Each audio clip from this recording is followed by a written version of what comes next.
Inata, welcome back to Inata News Channel bersama saya Danika Esa dalam segmen Inata Podcast. Di episode kali ini kita akan kembali membahas mengenai tentang topik konsultan pajak. Nah, hal menarik dari profesi konsultan pajak adalah konsultan pajak menjadi perantara atau menjembatani antara otoritas pajak, dalam hal ini Ditjen Pajak, dan masyarakat sebagai wajib pajak dalam memenuhi hak dan kewajiban perpajakannya.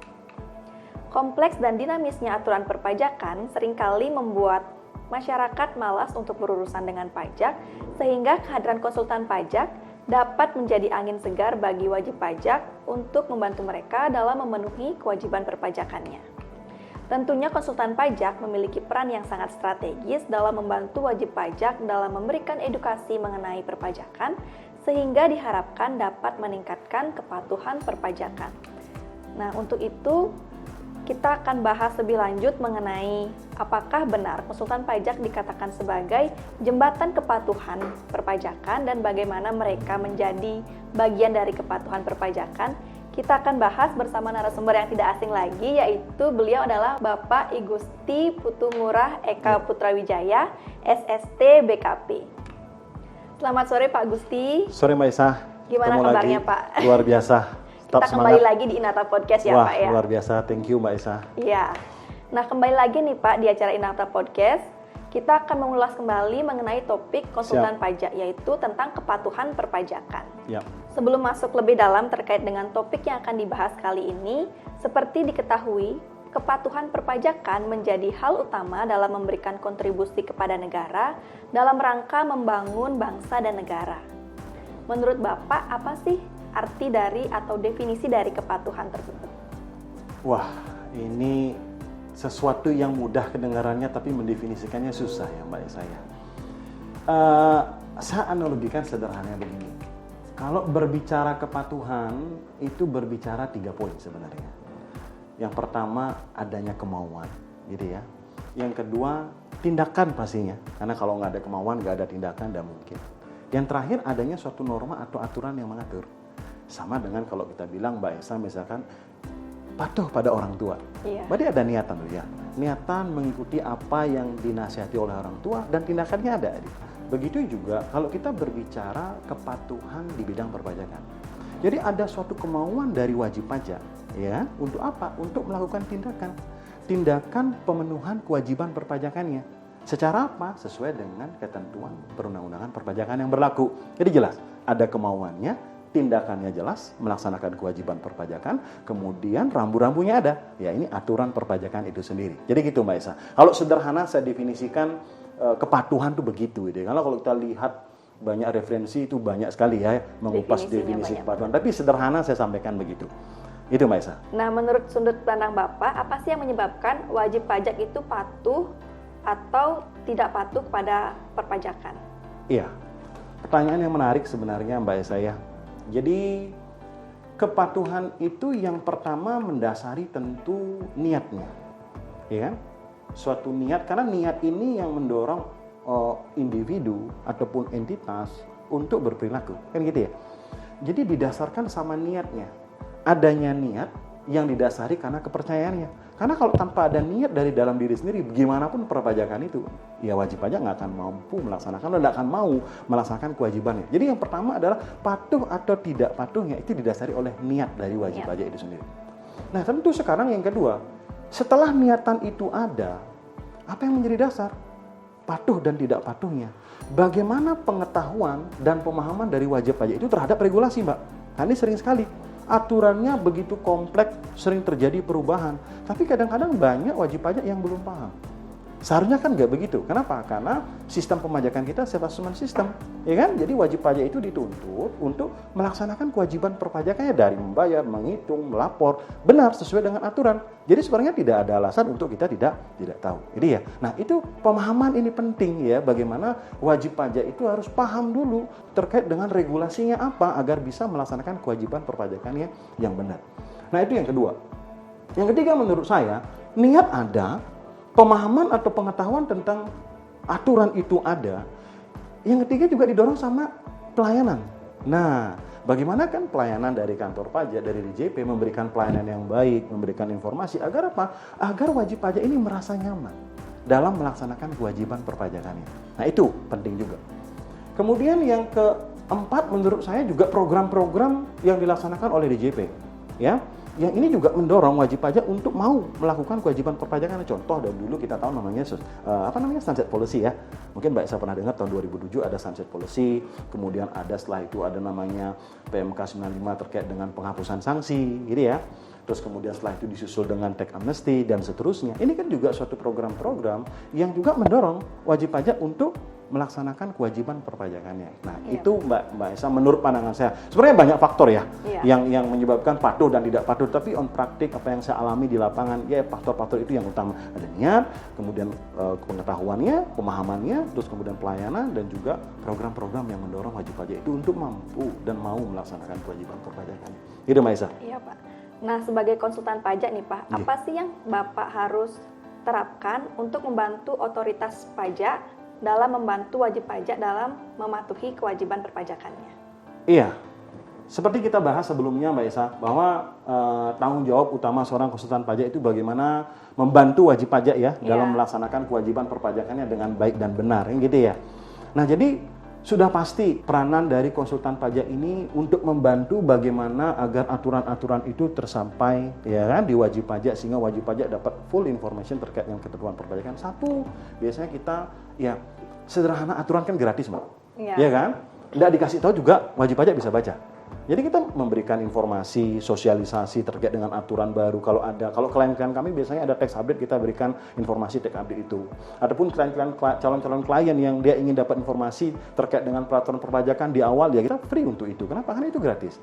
Yang kedua apa? Melalui sosial media, melalui seminar-seminar CSR, bahkan kami juga ada melakukan kerjasama dengan SMA, SMA, SMK, SMK untuk memberikan pemahaman lebih dini gitu ya terkait dengan kewajiban perpajakan, terkait dengan aturan-aturan. Itu juga upaya CSR kami Mbak Esa. Salah satunya juga yang dilakukan oleh Inata ini kan juga begitu ya, memberikan pemahaman, memberikan informasi agar wajib pajak lebih clear gitu ya, lebih banyak tahu. Itu yang kita lakukan. Jadi banyak melakukan seminar, sosialisasi ya kan, membantu sharing informasi dalam sosial media dan sebagainya. Itu yang kita bantu gitu ya, DJP dalam menyampaikan informasi terkait dengan regulasi-regulasi terkini dari peraturan perpajakan. Website pun juga begitu ya, bagaimana kita membuat text update, setiap ada aturan update kita publish gitu ya, sehingga masyarakat bisa lebih cepat tahu. Dengan adanya sosial media itu sebenarnya mudah ya, beda sama dulu. Kalau sekarang teman-teman di JP sudah membuat presentasi-presentasi singkat Mbak, yang di-sharing ke wajib pajak melalui WhatsApp grup dan sebagainya. Kalau dulu kan susah ya, jadi harus di-download dulu di mana website. Sekarang enggak, itu sangat mudah. Kita free ya. Benar. Edukasi itu pengetahuan free sekarang. Lewat sosial media bisa. Betul Mbak Esa. Seperti itu. Betul. Nah, kemudian nih Pak, seperti apa tantangan yang pernah Bapak alami dalam menjalankan tugas Bapak sebagai konsultan pajak dalam menyadarkan wajib pajak untuk meningkatkan kepatuhan perpajakan? Iya. Kalau kita pakai kata menyadarkan itu kurang tepat rasanya Mbak Esa. Tapi lebih banyak ke bagaimana membina, ya kan? Karena kita di profesi bagaimana mampu membina, bukan menyadarkan gitu ya. Mampu membina wajib pajak agar wajib pajak yang awalnya tidak paham dan tidak tahu menjadi tahu, gitu kan? Karena tadi kita bilang faktornya untuk menjalankan kepatuhan itu yang pertama kan adanya pemahaman ya. Jadi kalau dia sudah tahu, wajib pajak sudah tahu, ya willing untuk melakukan kewajiban perpajakannya itu kan ada gitu. Nah, ini justru yang memang tidak mudah Mbak Esa. Tidak mudah kita menyampaikan aturan, misalkan, Pak ini wajib pajak ada aturan begini-begini, dan mereka tidak bisa menerima begitu saja ini ya. Jadi harus kita mengemasnya dalam suatu bahasa yang mudah mereka pahami, yang sesuai dengan sudut pandangnya mereka itu ya. Karena maaf sekali Mbak Esa, sudut pandang wajib pajak itu bagaimana berusaha membayar pajak serendah-rendahnya. Salah nggak? Nggak salah, ini ya kan? Nggak salah, tapi ini yang kita edukasi agar apa? Agar apa yang dilakukan tidak nobrok sama aturan. Nah, ini kita berikan dengan bahasa-bahasa yang lebih sederhana, yang tentu ada di posisinya mereka. Sehingga apa? Mereka mau melaksanakan. Kadang-kadang aturan yang sederhana itu kita sampaikan begitu saja, udah gampang.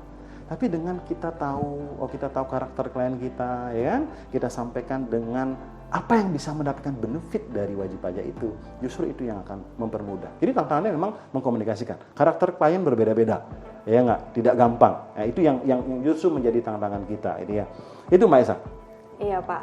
Nah, terkait dengan topik kita nih Pak, bahwa konsultan pajak sebagai jembatan dari otoritas pajak dengan wajib pajak untuk memenuhi kewajiban perpajakannya. Nah, terkait statement tersebut, gimana nih tanggapan Bapak? Kalau pandangan saya itu benar, iya Pak. Kita ini kalau dibilang profesi agak sedikit berbeda dengan profesi yang lain. Iya. Kenapa demikian? Karena tanggung jawab utama kita, tugas kita yang paling utama sebagai konsultan pajak adalah menjadi perpanjangan tangan, ini ya, perpanjangan tangan dari DJP, ya kan, untuk membantu wajib pajak, ya kan, dalam pemenuhan self assessment ini. Kan dasarnya self assessment, Mbak Isa. Jadi apa? Ya, mereka melaksanakan kewajiban perpajakannya sendiri. Jadi kita harus bantu, kita harus sampaikan. Nah, inilah peran penting dari konsultan pajak. Jadi kita tidak dalam posisi membela yang bayar. Ya nggak? Tapi dalam posisi bagaimana kita membantu memberikan advice, bagaimana kita membantu memberikan informasi agar pelaksanaan kewajiban perpajakan itu benar. Ya nggak? Nggak salah. Nggak terlalu tinggi karena nggak sesuai dengan aturan. Jadi benar sekali, saya sangat sependapat dengan pandangan itu ya, bahwa memang konsultan pajak itu sebagai jembatan. Jembatan. Iya nggak? Sebagai jembatan antara apa? Antara Fiskes dengan wajib pajak menengahi dalam sudut pandang self assessment system ini gitu ya. Iya. Nah itu benar, saya sangat setuju Mbak Isa. Jadi pandangan saya begitu gitu Mbak Isa. Iya nih Pak. Nah, terkait dengan menjembatani kepatuhan antara wajib pajak dengan Ditjen Pajak atau Fiskus untuk memenuhi hak dan kewajiban perpajakannya. Nah, banyak nih fenomena yang terjadi tentang konsultan pajak acap kali menerima tekanan dari klien tentang kepentingan dari kliennya itu sendiri. Bagaimana tanggapan Bapak dengan fenomena tersebut? Iya, itu memang fakta di lapangan terjadi Mbak ya.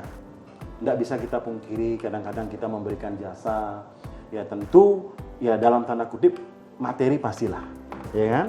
Di satu sisi kadang-kadang kalau kita nggak penuhi keinginan klien, ya mereka nggak menggunakan jasa kita. Ya. Tapi kita harus rasional. Kalau saya pribadi kadang-kadang tetap sudut pandang kita bagaimana itu sesuai dengan aturan. Cuman sekarang membahasakannya, ya nggak? Yang awalnya mungkin tidak setuju di sudut pandang klien, bagaimana kita membahasakan lebih secara agar bisa mengerti. Karena gini Mbak, tugas kita sebagai konsultan adalah menyampaikan aturan benar, ya kan? Potensinya bagaimana agar wajib pajak itu tahu risikonya ada di mana. Kemudian wajib pajak mengambil keputusan, ya kan? Keputusan pelaksanaan kewajiban pajak atas risiko yang sudah diketahui. Jadi kita tidak bisa semerta-merta, kalau saya pribadi yang selama ini saya lakukan 10 tahun menjadi konsultan pajak, ya tidak semerta-merta apa yang dimau oleh klien kita turutin. Jadi kita juga berikan pandangan. Dulu secara general aturannya apa? Agar wajib pajak paham. Mungkin dia tidak mengikuti karena tidak paham dulu aturannya. Jadi kita berikan dulu informasi dari segala sisi. Sudut pandang A risikonya apa, sudut pandang B risikonya, sudut pandang C risikonya apa. Sehingga wajib pajak itu mengetahui dari segala sisi Mbak Esa. Nah itu yang selama ini kami lakukan. Setelah mereka tahu risikonya, rata-rata si klien kami mau, oh ternyata begini posisinya. Sehingga mereka mau mengikuti gitu ya. Jadi tidak mata-mata klien mau A kita ikuti, tidak bisa juga begitu. Karena kalau kita ikuti, selain berisiko di kita, berisiko juga di kliennya Mbak. Nah itu risiko kan harus kita ukur. Iya. Ya kalau Bapak mau melangkah ke sini, wajib pajak mau nggak dengan risiko ini? Jadi mereka yang menentukan pilihan itu. Jadi begitu Mbak, kami berikan pandangan semua. Yang apa risikonya, yang mana langkah diambil, opsi yang terbaik yang mana. Jadi selama ini berjalan dengan baik lah. Nah, bagaimana kesan-kesan Bapak sampai saat ini yang merupakan perantara sebagai penyambung atau jembatan antara otoritas pajak dengan wajib pajaknya? Iya. Nah ini sebenarnya seperti yang tadi saya bilang Mbak, kalau kita bilang ini profesi, loh kenapa masih tergantung gitu ya. Tapi memang pada faktanya begitu. Ya nggak? Tugas utama kita memang begitu. Ya nggak? Bagaimana mampu menjembatani informasi yang ada agar tidak ada informasi yang salah diterima oleh wajib pajak. Bukan berarti kita ego sebagai seorang profesi konsultan harus punya postur, harus bisa berdiri sendiri, harus bisa menjadi backing bagi klien. Justru saya tidak berpandangan seperti itu, gitu ya Mbak saya. Karena memang kita melihat fungsi utama kita seperti apa. Jadi ya memang begitu adanya. Ya, pandangan saya memang ya kita jalankan sesuai dengan regulasi yang ada gitu loh Mbak Isa. Nah selanjutnya nih Pak, bagaimana, ada nggak sih pernyataan penutup Bapak tentang konsultan pajak dan kepatuhan perpajakan? Iya. Statementnya Bapak gimana? Kalau saya begini Mbak, kita ada di dua sisi. Dalam artian begini, satu kita sebagai jembatan dari wajib pajak, Ya nggak? Dua, kita juga sebagai perpanjangan tangan dari DJP. Ya bagaimana kondisi ini harus benar-benar clear disampaikan. Bagaimana aturan itu tertransfer dengan baik kepada klien kita dan bagaimana WP kita bisa memahami. Jadi tidak dalam kondisi kita terintervensi sama kedua sisi. Ya, satu mengikuti aturan, satu mengikuti kemauan klien. Sehingga kita tidak dalam posisi yang benar-benar dalam posisi yang netral gitu ya. Ini yang benar-benar harus dipahami oleh konsultan pajak itu.